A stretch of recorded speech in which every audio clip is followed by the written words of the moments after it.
Cole, good morning. How are you? Hey, doing great, guys. How are you? Yes. Is that a baby in the background? Baby's doing well. Trying to get him to sleep right now, but things are going pretty well. He's pretty much on schedule, and he's getting some decent sleep. Cole, so I missed it last week. Apparently, Ed Ogeron has already offered Locke to be an LSU Tiger. Has Gus Malzahn come through with an offer yet? We haven't gotten an offer from Gus yet. He's gotten an offer from Georgia Tech. He's gotten an offer from a couple of other schools. I think Arkansas is in the mix, but surprisingly, no offer from Auburn yet. That's a little bit surprising and disappointing at the same time. What does Locke think of the new LSU locker rooms? Facilities should be a big part. I would imagine in standing out. I think you would love the nap room aspect of it, where he can fold it out and sleep. That would probably be his favorite part of that. Hey, But don't sleep on the milk bar, Cole. listen, LSU's got a big advantage with his brother having an offer already as well. So it's going to be tough. If push came to shove and it was between Auburn and LSU, let's jump forward 18 years in the future. Where are you pushing Locke? Are you cool with him coming down to Baton Rouge? Oh, we'd be happy about it. We'd be thrilled with. We get that education paid for. We're good. You change your loyalty real quick. Is that shirt when you were feeding baby Locke the other night? That looked good in the purple and gold there. Dude, the only one that would be tough though, if Alabama really offered my daughter a scholarship, I don't know, man. That would I don't know. I'd have a lot of conflicting feelings. Try it. Here's the thing. Am I going to say no? You can't go there? Of course not. I'm not going to say that. But am I going to wear a piece of Alabama gear for the 4 or 5 years that either one of my sons is there competing in any sport? Absolutely not. That'll never happen. That was like my friend's dad told him he was going to Alabama. He said, you can definitely go. You just can't come back. Cole, yesterday Greg Sankey was speaking on a Jacksonville radio station, and he was talking about a potential timeline. Do you even like to think about what could be, or are you just waiting for definitive news at this point? It's tough to think about what could be, Jordy, because it changes every day, and we hear new information every day. I do think that we have gotten multiple instances of real positive information in the past week or so. We've seen Ole Miss come out and say they're planning on having students there in the fall. We've seen Georgia come out and say they're planning on having students there in the fall. Texas, Oklahoma. You see what Purdue's president said, and he's already talking about, hey, we're thinking about limiting class size. We're thinking about spreading classes across the day part so campus doesn't be as crowded at certain portions of the day or the week. So I love the strategy that we're already seeing schools throw out. And as we know, these games are not going to be played if students aren't on campus. So the fact that the universities are doing what they can, be it, I think the president at Purdue said, maybe labs or something that we can start doing online. Maybe an online portion of in-person classes is something that we can implement on a more regular basis. So the fact that we're seeing schools sort of go out and do this, Oregon has said, hey, we're planning on having students back in the fall. All of this can be adjusted. I understand that, but this is positive news that these schools are now planning for it. And listen, the skeptical part of me sits back and says, well, yeah, you want kids to go ahead and enroll so you can make sure you've got the tuition money, and then you can change it to online. I understand that. But it's good news that we're beginning to plan for it, because I think the first thing that we need are students on campus. And then that's hurdle number one for me if we're talking about playing a regular college football season. I think we're going to have a season. Now, is it going to be abbreviated? Is it going to be all-inclusive? Those are the big questions that we don't know the answers to just yet, and probably won't know for some time. Hey, Cole, also in the news for the NCAA right now, a lot of name, image, and likeness talk. College or basketball players choosing to go to the G League over college. NCAA say, we support name, image, and likeness. We just got to figure it out. How do you feel about players potentially being able to get money from advertising and endorsements? She don't like it. I'm not completely against it. I understand it. I think there's a portion of it that's very fair. I just am also very much a realist when it comes to the underbelly of it. And I know what it's going to be used for. Yeah. And you can come up with all these different ways strategically to say, well, it's not going to help in recruiting. It's not going to be used for recruiting. It's absolutely going to be used in recruiting. Certain schools are going to have certain schools are going to have the ability to align you with companies that are going to give you money to be a spokesperson for their brand. And there are people out there that will say, hey, man, that's free market, that's free enterprise, that's open market, that's America, that's USA, go for it, that's great. But I don't know if that's good for a competitive balance standpoint. And is that really, the false pretenses that occurs under, is that what we want to build college football on or college athletics on? So I think, listen, I think there are softball players, volleyball players, women's basketball players.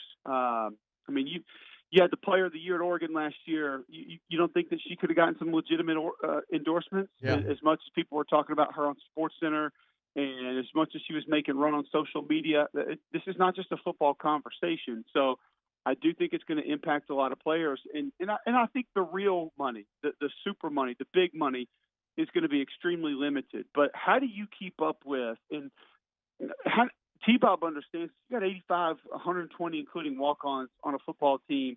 You guys walk in, you guys go into walk-ons, and the guy comes over and says, "Hey man, meals on us to shoot out a tweet for us." But you have to report that. So because that's essentially that's barter and that's name, image, likeness. But you can do it. So who in that athletic department is keeping up with all of that? And where does the NCAA come down as far as how they're going to enforce this? Because the NCAA is going to have a lot of gray area as to, okay, we're not going to let you promote alcohol or tobacco. What if a kid goes and promotes a vape shop, smokeless tobacco? I don't even know what category that falls under. I don't know what that is. What if he promotes a brand that makes a mixer for an alcoholic beverage, but they don't bottle alcohol?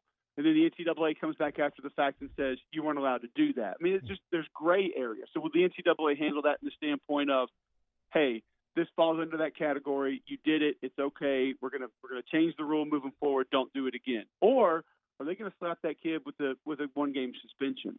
And are they going to look at this and say, hey, it didn't happen this time, but if it happens again, then you'll get suspended. And then if you start suspending kids for things like that fall into that gray area, that's where lawsuits come in. And the people who think this is going to be capped, that's ridiculous. You can't cap it. I mean, it's the part that bothers me about all of this is, and you guys, I'd love to hear your opinion on it. When is everyone going to be happy? Is this really going to satisfy people? Because whether it's how fair it is across the board with all sports, whether it's certain players on certain teams, whether it's college football needs a union, whether it's the NCAA is doing this to make people happy, you're already seeing complaints about it, and they haven't even finalized it. So my problem with all this is, or my fear, I guess, is this is still not going to satisfy the majority of the complainers with name, image, and likeness and pay for play and the people who don't think college sports is fair. And to be honest with you, 90% of the people who don't think college sports is fair never got anywhere near college sports. So it's frustrating to me that that's probably going to continue to be a big portion of this conversation moving forward. I think for me, it's not about making people happy or sad. To me, it's just the baseline. Okay, if you're going to call athletes, if you're going to call players student athletes, then they should have these same rights that a normal student has. And if a normal student has a big social media following, they can leverage that for money. They can create music, YouTube channels, whatever. And so that to me is just a baseline. Yeah, it's not going to make everybody happy, but I just feel like that has to happen. Now, Cole, what I fear most is someone like Nick Saban saying, hey, look, you come here. Underbelly there, like you're talking about, like Jamar Chase starts a Twitch channel and just plays Madden, and he's going to make 100 times more than anybody else because boosters are just going to sign up for it and just start getting on their Venmo and throwing in money because he's sitting there playing a video game. So that's real. That's going to happen. No doubt. But that's already happening. So, like, if the grease is already there, I'd rather the student athlete be able to legally benefit with that grease still existing. Yeah, and I'm for that. I'm talking when you go down the road of a kid thinking about leaving to come out, and somebody says, hey, let's come up with a logo and we'll go get a T-shirt deal at the place down the street, and I'm going to go ahead and give you an order for 150,000 shirts. But you got to come back and play your senior year. Those are the things I'm talking about, and those things are going to happen. They're not going to happen with 50 guys on each school, but they're going to take place, and those things are going to take place in recruiting as well. So it's not going to cripple college football. College football is not going to be pushed off a cliff because of this, but it's going to make it confusing, and it's going to the NCAA. The NCAA put it in their release. They said they are seeking a safe harbor from future lawsuits. That's their words, not mine. That's their vocabulary. So that tells me they're doing this not to get sued. And I think based on how you're going to rule this, when you're saying that unfair payment is something, or balanced payments across the board is something that you're going to try to legislate, well, that means they're going to be judge, jury, and executioner on what's a fair amount for a kid to get paid for doing something. Because you just said it, the social media following. You don't think one post for Zion when he was at Duke was worth $20,000, $50,000, $100,000? Oh, easily. Absolutely it was. Yeah. The kid had 1.5 million followers before he graduated high school. Yeah. Now, he should be able to make Joe that. Burrow, or when T-Bob was at LSU, or when Cole was at Auburn, that's not real for us. So how are you going to judge that? How are you going to grade that? How are you going to rule on that? So that's to say that you're doing this to try to create that safe harbor. I don't think Congress gives them that.